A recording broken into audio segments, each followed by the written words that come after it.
This is Naomi Ackerman, coming to you from the Advot offices in Los Angeles, California.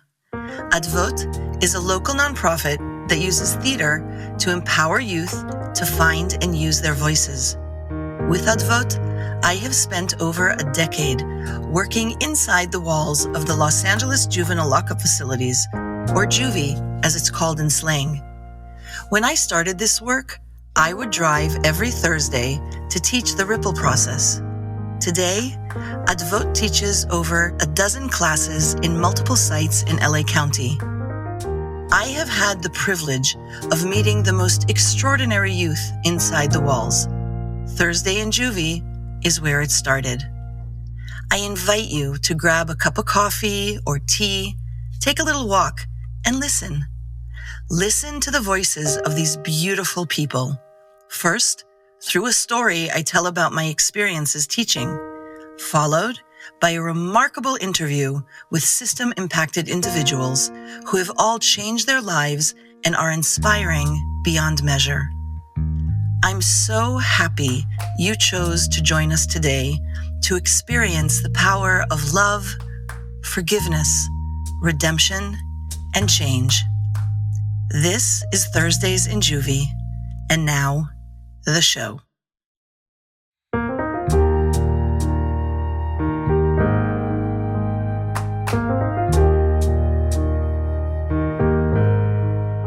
In the lockup facility, I collect participants' writings. I take notes of the scenes they present and the things that they say. Towards the end of our time together, I compile a script that they will present at the final culmination. The script is all the things they said and did. It is funny that when I give it to them, the script, they have no recollection that this is what they said or this is what they acted out. Sometimes it feels like I'm giving them the voice that they forgot they had. I need to remind them that they actually said these things and I didn't make it up. They get excited and nervous all at the same time. This truly is the power and the strength of theater. In Hebrew, the word to act is lisachek. Lisachek means to play. It is amazing what can happen when you actually give youth a chance to play. On my laptop in my office, I have dozens and dozens of poems, pieces of paper with hopes and dreams written by youth throughout the years. One day after Juvie, I went straight to the airport to catch a flight to the East Coast. I had with me the writings the girls just did. I was sitting on the plane typing it all up, and the person next to me asked if I was a poetry teacher. I said yes. I told her that I taught the most thoughtful, sensitive, and amazing youth. She got very excited. "What is this magical place that you teach at?" she asked me. I told her, and she lost her excitement. I told her that she should not be judgmental. I also told her the youth that I work with are running after their lost childhood. I let her read a few of the poems, and she quickly apologized and felt horrible. "You're right," she said. "These are definitely the most thoughtful, sensitive, and amazing youth." "Yes, indeed they are," I told her, and we continued to talk for the duration of the flight.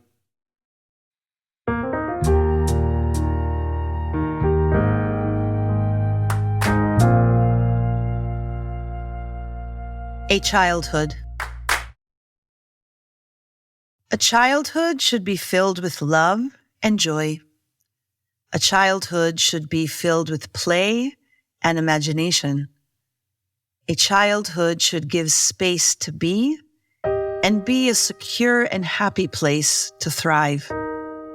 Not many of the girls I work with in Juvie had or have that. We take childhood for granted or as a given. I work with girls whom childhood was taken away from and stolen from. Yet to my amazement and awe, their spirit is not broken and their laughter is not lost. That's why I love doing theater with them. We play, we act, I bring puppets and masks. I get to see their lost childhood. Actually, I see them turn back into children, and it's truly amazing. When we start the program, I stand before a cynical, tough, sometimes almost lifeless group of girls. It's hard to see youth so old. It's sad to see 15, 16, 17-year-olds who think they are at the end of their lives. When I feel overwhelmed, I try to remember that my job, all of our jobs, is to light the path and say, hey, look what lies ahead. It can be brilliant, maybe hard, maybe even really hard, but nevertheless, brilliant. It is our job to walk with them on that path that is hard, sometimes so very hard. The week of the show is always a challenging week. I have to let go of perfection. They have to take responsibility. We all need to have rehearsals. And who the hell wants to do rehearsals? They are tedious, long, and boring. I have to hold the group tight through the last few sessions before the final presentation/show. I have to reinforce that their voice matters. I have to reinforce their performance. And I have to tell them that there's going to be an audience. And they do not believe that there will be an audience. Who's going to come see us? They ask me. Thank God for my friends, for my community that show up and schlep an hour, sometimes 2 hours, to be present for me and these brilliant girls. When the girls see the audience that arrive, they are truly, truly shocked to their core. Today, I gave out the scripts. I have a really small group, 5 girls, my fabulous 5. This is half of the number of girls that I usually have. A few of this group were released early for good behavior, and for some of them, the heat of the summer was just too much and they left the group. This group has taught me so much. You see, when it's hard, that's where you learn. And this group was harder than usual. Because it's a small group, they all have big parts and participate in all of the readings and skits. When I hand out the scripts, they're all smiling and happy. I guess at the end of the day, every actor from Broadway to Juvie looks for and counts the number of lines they have. These kids all have a lot of lines, and it's pretty much equal. The script itself is compiled of things they wrote throughout the program. We sat in a tight circle, close to each other, and read the script. It was the first time that in a first reading there was so much joy. I think to myself, maybe having a small group of performers is good. They each have a significant part, and I guess they actually feel heard. We start to read, and one says, "This is great." The other says, "I never did anything like this. I love this. Wow, miss, how'd you write this?" "I didn't," I said. "You did." "What?" She is in complete and utter shock. "No way." "Yes way." "I wrote this?" "Yes, you did, I swear." And then there's a big smile. "Did I write this?" another one asks. "Yes," I'm laughing. "You guys, believe me, I could not make this up." Truthfully, when I was typing and compiling their words the night before, I too was a little shocked. I look at the 5 that are left, and I am content. I think this is a really good thing. It really isn't about the numbers. And actually, in this particular case, less is really, really more. And then my tough, rough, now turned soft gangbanger says, "You know, miss, in the beginning, I thought I don't want to do this program and theater crap. I think this is bullshit and stupid, but now I like it. And now I'm going to play and have fun and have the childhood I never had." I look at her. She and the girl next to her are giggling about something in the script, and I see a child exactly the way she should be, happy, satisfied, having fun. I hope that this moment will last and the taste of the enjoyment will have the power to move her away from the darkness that awaits her at home. I wish that I could change the childhood she had, but I know I can't. I can only hope and pray the taste she had today in the next few times we meet, as well as the show itself, will motivate her and give her the strength she needs to change her path. Because at the end of the day, that is exactly what a happy, loving childhood can do. Don't forget to subscribe to the podcast for notifications of new shows. Stick around after this story as I speak with a recent graduate of our program who is in a show with the Advot project. We will discuss the power of theater and how it felt to be in a theatrical presentation.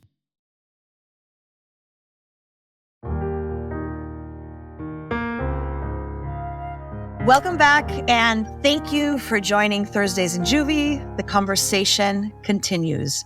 Today, I have the great honor to be sitting with someone who I care about deeply and love with an abundance, Merced Velez, who was in one of the original groups on Thursdays in Juvie. I have had the great honor to have been in touch with her in these past 10 years.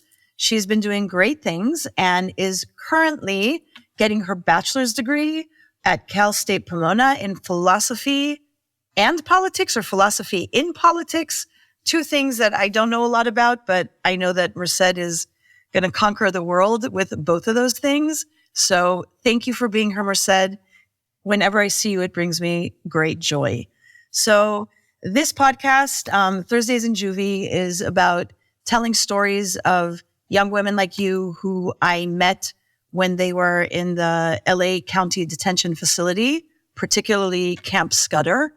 And I'm curious if there were two things that you could share with the people who are listening about your story, because you have a big story, but two things that you'd like to share about your story. What would those things be? Two things about my story. Like two things in juvenile, or two things in... Think about from the juvenile camps and halls till now. Like, you have this great, like, to me, it's a great success story. It started where I came into it. Actually, all our stories start when you're born, but I started to learn about your story in a camp, right? But since then, you've graduated high school, you're going to college. If you think about that whole arc, what would be two things that you would pull from that and want to share with the world? I think the number one thing, and the thing that was probably the thing that was most helpful, was going to college. Once I got involved into the group that we had on Thursdays, I started learning about things I didn't know before. So I actually didn't know that right after high school, you needed to go to school. It was like something that it just never occurred to me that was something we needed to do. I just thought we finished school and that was kind of it. I didn't really had like sights of the future within regards to that. And then I, started to learn more, read more actually in juvenile. And then as I participated more in the group, I started being more optimistic about learning about the world and stuff. And then finally I was like, you know what, at this college thing, I think I'm going to do it. And then I did it. And then now I'm almost done, which is insane. I think number two is like actually going to college, working and going to school have been the hardest things I've ever done. But it's the thing that has taught me the most in my life, how to work-life balance, how to discipline, how to manage time, even though I'm still not the great of it. But I am learning how to do that. You're doing pretty good. I'm pretty darn proud of you. It's pretty amazing what you're doing, and you do it with a lot of grace, and I'm very impressed. Thank you. Yeah, go ahead. No. So I tell a story a little bit before I bring a guest on. And in the story that I tell, before I brought you on was kind of about how what I noticed when I came into the lockup facilities is how so many of the minors or youth or girls or just young adults, I like to call them, lost their childhoods. And actually being there, I mean, I met you when you were 15. Like nobody who's 15 should be locked up. I was 14. You were 14. That's right. I celebrated your 15th birthday with you. How old are you now? 24. That was 10 years. 24. That's crazy. Old no. What would I know. That's so what do you when you look back, what do you think were the things that you missed out the most in your childhood? Or not even the most. What are things that you missed in your childhood? This makes me really sad because I feel like I've missed a lot of things. I think that a lot of people in high school were able to develop long-term friendships. I wasn't able to do that because I was always back and forth out of school and constantly changing schools. And then that period that I did leave, that I was locked up in juvenile. And then when I did come back, I didn't want to hang out with the same friends, the same group of people. So I think that was the hardest thing, developing long-term friendships. So I don't really have friends that I could say that oh, I've known them since this long and this is what we've done. Mm-hmm. I missed a lot of extra curriculum. And I think as a child, I missed out on a peace of mind. I always had to, and I think that still carries on with me as an adult. I always have the feeling of something bad is going to happen. I don't know. I just even as a kid, I always was very cautious about everything I did. It wasn't carefree. It was always everything with cautious, with kind of caution towards it. And I think that even as an adult, I still like it. And I think it affects me a lot too when, I take care of my sister because my mom passed away. So I am now her parent. Well, I don't want to say I'm her parent because I'm not trying to be. Oh, you're totally her responsibility. And I think it affects me psychologically there as well, because since I didn't really have that much of a free childhood, it's hard for me to engage or to understand her or to, it's really hard. I feel like I do her some harm there too, because she comes up to me. She's like, you never want to play with me. You don't want to do this with me. And it's I feel weird doing it because I never got to do it. So it feels really uncomfortable. That's so, I didn't want to make you, the last thing I would ever want to do is make you sad, but. No, I mean. No, but the reason why I'm asking is that one of the things that's really important for me in telling these stories is that so many people have misconceptions about youth who've been in the juvenile halls. So many adults and our community or society doesn't understand how heavy the price is when you lose your childhood or when you don't have a childhood for many different circumstances that has joy and that has love and that has play and that has community and experiences. And then there's all these expectations of people like you to be this, to be that, even to go to college, which is so hard, right? When you don't have a community supporting you, right? So you sharing that is such an important part of the story for actually people who are listening to this to learn, it's not a given that you have a bunch of friends that are with you in college, or it's not a given that you have people that you can lean on. And so many times, because people take things as a given, then they have assumptions and they judge. And I really hope that these stories and talking to you and talking to other individuals like you will kind of humanize and make your voice heard so that they know that things don't just happen. Things actually have reason and things happen and there's consequences. So, Yeah, there are a few people I've shared with that I actually been through legal stuff at a younger age are very like surprised because they would never imagine that Right? I would have any kind of trouble. I mean, it blends just right in with them. Especially now, like I just feels so much by surprise. Like, no way! I don't believe you ever did that. You can't even hurt a fly now. And Well, it's also interesting because you've changed. So, I mean, it's not only that you've changed, you've also grown up, right? But I mean, I'm thinking about like things. I know that there's so many people and things that, and you who made you who you are today. But if you think about the program that we did with the Advot project on Thursdays, is there something specific there that you learned that maybe changed your perspective on life or how you go about things now? I think that biggest part, and I actually reflect on it now as an adult, the biggest part was that you, and I will always tell you this, and I think I've mentioned to you this scenario to you before, was that, you know, a lot of us had a lot of racial and like gang tension. So there was a lot of separation between us. And, you know, when we came to the program, it was like we all, like that disappeared. We were all just one big group, you know, trying to find peace within ourselves. And I think that's the first time, not that I reflect on it, where it's like I found peace, because everything in my life was crazy. My family was always fighting. In school, I was always fighting. Just every time, every little thing was chaos. And in the place where I least expected to find peace, I did find peace on those Thursday days, where nobody was like, oh, you're this, you're that, or like, you know, you like forced us to like, you know, get along with each other, sit down. If you're going to be here, you can't cause problems. And people wanted to be here.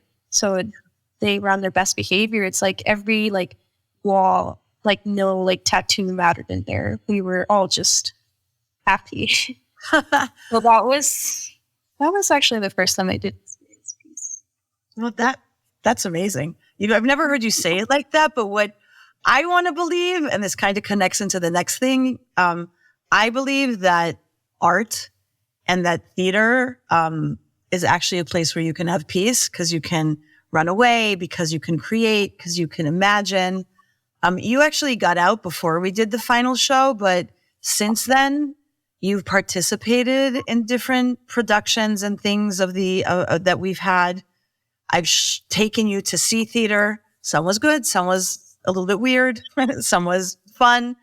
What do you think? What was it like being? This is two kind of. What was it like participating and presenting, or you weren't really acting, but sharing your story through theater?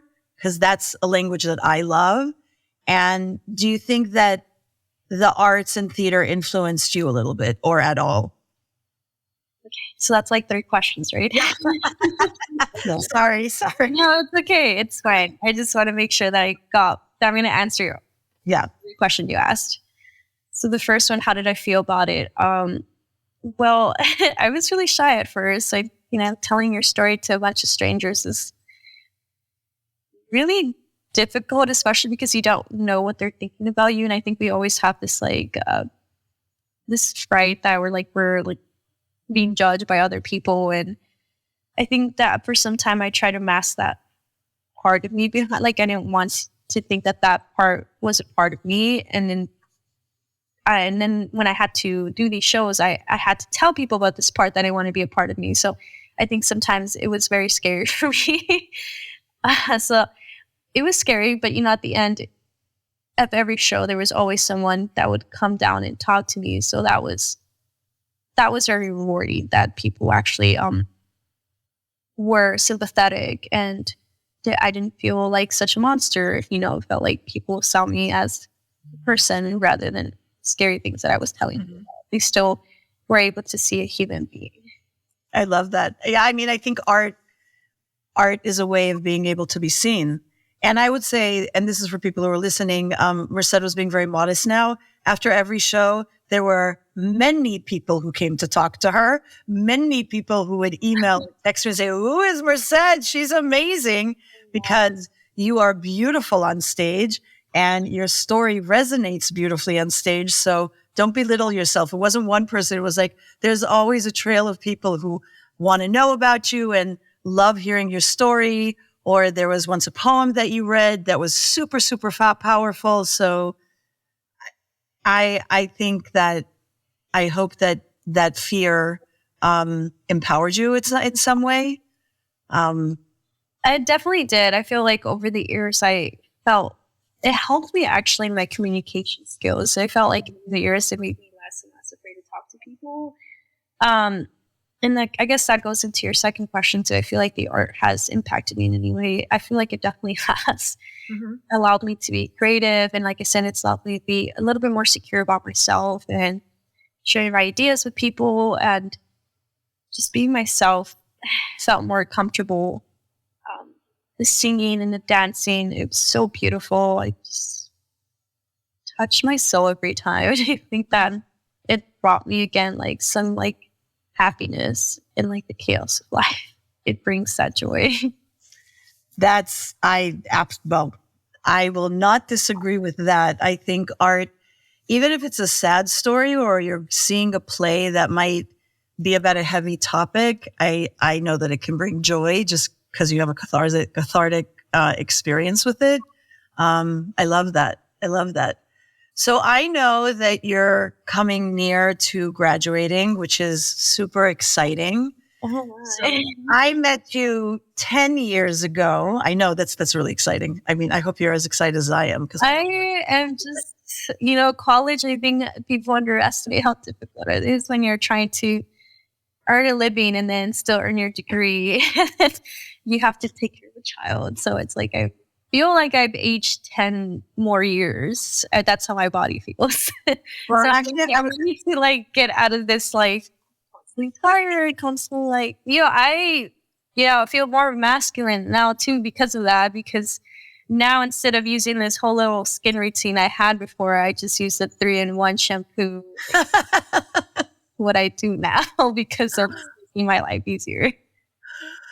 I love that. I was going to ask you one question, but I want to ask a different question that I thought about and remembered when you were talking.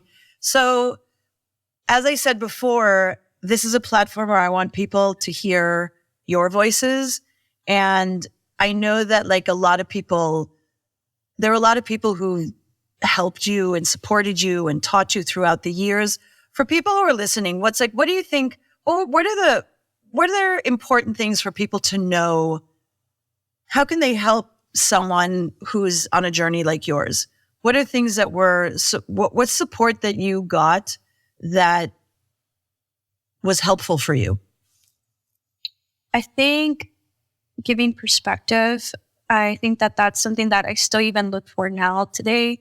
But I think a lot of my mentors gave me a different perspective on life, like tell me about things that I didn't know. Like it made me curious about how that would turn out for my life, or they would, tell me things and people and places and like things I've never heard of. So it made me kind of want that more and want more for myself. So I think that's the most important thing anybody can give is like perspective. Like if you didn't see it this way, you could see it a different way. It completely changes like how you do things and how you carry yourself all the time. And I think that's something that my mentors have taught me a lot.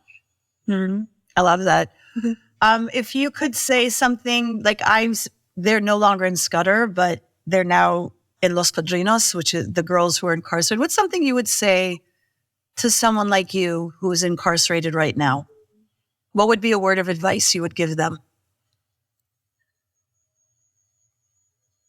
I know I put you on the spot a little bit, but I know, but I don't know. You're so smart. Like you're so great with words now.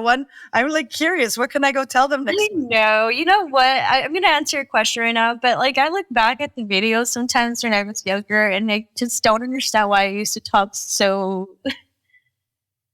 ghetto. And now it's funny to me. But you didn't know better. You had to learn because that's where you lived. Yeah. You lived in that neighborhood. You were part of maybe, a gang that was your community, and you talked like them. So you talk very differently now because you're in college and you're surrounded by other people. But What would be something that you would say to that, even to yourself, that girl who was 14 in juvenile hall? What's something that you would say to her?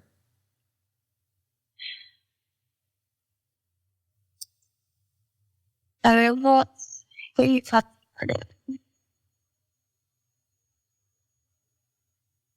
say that. It's kind of emotional. So. That's okay. I'm getting, I know what I would say. I would say, oh, the places you will go. When I met you, Merced, I had faith in you. I couldn't see where you were going to go. And no, I'm going to cry, but I'm so amazed every day. No, it's amazing. You're going to make me cry. But it's amazing. It's amazing. Like, I just wanted you to go back to high school. I just wanted you to be clean. I just wanted you not to come back to the halls or prison. And it's not just, each one of those things is so hard, right? Yes, like anybody who's listening, anybody who is hearing these stories, for everything that I said right now is difficult, so difficult. So the fact that you are taking care of your sister, that you went to a community college, transferred, like, oh my God, like, if I said that to someone in Los Padrinos now that's incarcerated, oh, you're going to go to college and you're going to work in Beverly Hills, they'll look at me and they'll say, Miss, you're crazy. You are crazy. Loco, right? Yeah. So I can say to them, but I've seen it happen, right? What would you say to them? Because you had to live it, and I know how hard it is. So what do you think could inspire them? So far, because there's something, I feel like everybody was going through a certain pain in there. So I think my words would be something more of the comfort, like, I know it seems so bad right now, but like, change is coming, and just like your world changed, like in the last 5 minutes that I've got you here, it will change again. Then it will change for the better. I mean, you just gotta believe in yourself. You got this. Like, don't let other people kill your sunshine, like take you off the path that you want to choose for yourself. You're gonna do something. You're gonna do it with pride, and make sure everything you do it right, because you don't want to look back and regret anything you did, or regret that you did something half right. You always want to make sure that you make it a full right. You only got so much time. Now it's not promised, so that would just be, I guess, my advice. Like, if you did everything at full percentage, and let's say the day of tomorrow something terrible happens, or like everything goes downhill, like, you at least tried your best at something. And I would say definitely, like, you are the people you surround with yourself with. I think at teenagers, we don't want to believe that. We think, oh no, we're different. But it's like, no, like, you're definitely the people you surround yourself with. You get influence. That's just how humans are. If you want to be someone different, you need to surround yourself with different people. I don't know when you got so smart, but it's just giving me like a moment to cry a little bit. My God. Maybe I have to be smart. Oh my gosh. Yeah, I would say that also, and this is for people who are listening, life is so full of surprises. And I'm not surprised by you, Merced, because I knew that you had something special inside. I just didn't know where it would go, because I know that the challenges are so big. And I know that the challenges there's such big mountains that you have to climb. And I don't know if you hear it enough, and if you don't, you should know that not only am I proud of you, I know your mom is proud of you. And I know that there's so many people in every group of people that has seen you at a show that you've been of the Advot project is cheering you on, is waiting to hear from you, and is just in awe of every single step that you take, because you are extraordinary, and the grace that you do the hard, it's a lesson for me. Like, I complain a lot more than you complain. I allow myself to be in the gutter. I'm like, my life is so hard. And you do it like like, I really admire your grace, and I learned from it. And you are very much my teacher. I'm not only your teacher, and that should be said on camera, on film, on wherever this is going to live. But so seriously, it's beautiful. It has been such an honor and lesson to be with you these years and see how you're not giving up. And I hope that you take that with you, not to give up. I don't think you will, because I watch you. You don't give up. And I'm really curious. I mean, I know where we started 10 years ago. Where do you see yourself in 10 years? As an Esquire. I know. That's like such a Vogue person. And Merced Velez, where do you see yourself in 10 years? Dream big, girl. I want to be an attorney, Naomi. That's like my goal at the end of all this. Whether it be that I help continue to grow the firm that I'm in, or a different firm, I know that whichever one I choose, I want to be an attorney. That's something that I want to attach to me, attached to my title, attached to my life, like in my career and the things I accomplish. I want to be an attorney. I want to practice law. I have certain fields that I'm interested in. So if I don't continue to do personal injury, maybe patent law, maybe corporate, my goals are to hopefully be there in 10 years and maybe be part of a partnership. So, but most importantly, again, just be an attorney. From there on, I'll see whether or not, I want to continue to have the stress on, maybe build my own firm, or I don't know, join with someone. Naomi, why are you crying? Because it's very emotional. Why are you crying, Naomi? I know, and now look, my makeup's all over this. Because number one, I remember how horrible your attorney was to you when you were juvenile. Number two, because all I can think about, because I hear this, is we lock up kids.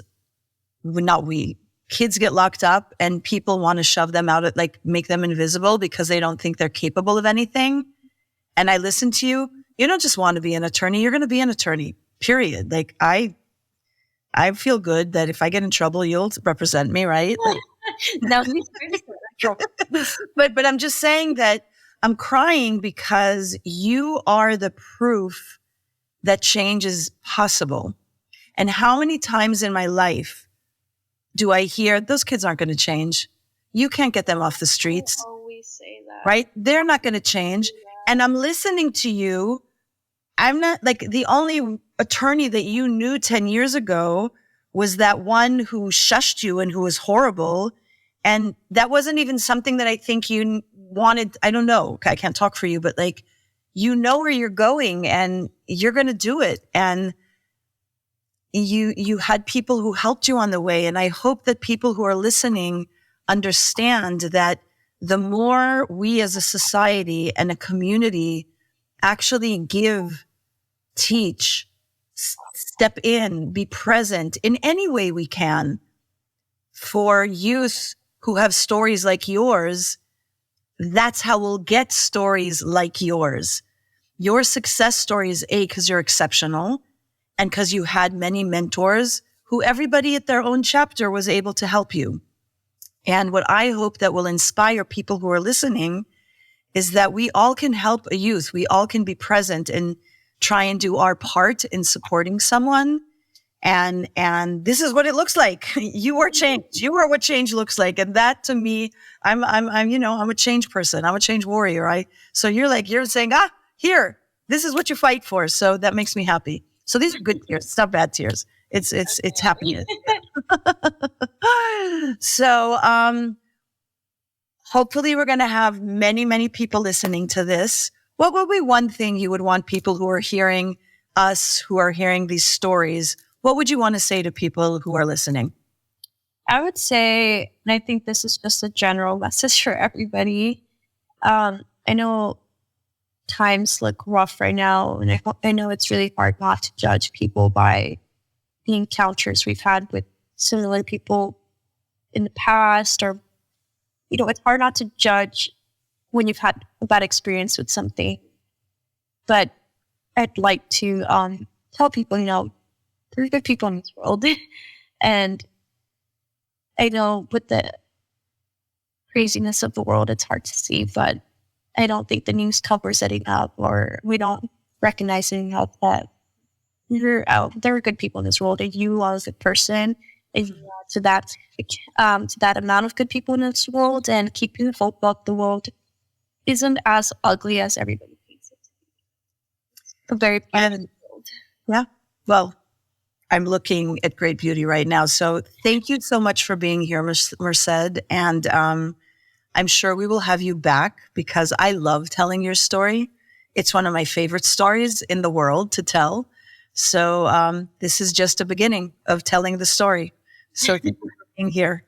Amazing, amazing, amazing. Thank you for choosing Thursdays in Juvie with Naomi Ackerman in partnership with Advot. I know you have many choices to listen to, and I appreciate you giving us your time today. Time is precious, which is exactly why we must pay attention to individuals, particularly youth, who are serving time. I hope hearing these stories will help you see the youth Advot works with as the amazing humans they are, and not just judge them as random case numbers. Did you enjoy this podcast? If so, please share the podcast from our website, www.advot.org, with your friends, family, and colleagues. We hope you'll join us again, because the more we listen, the better we understand. The better we understand, the more compassion we have. Compassion changes the world. Listening is the first step. In gratitude.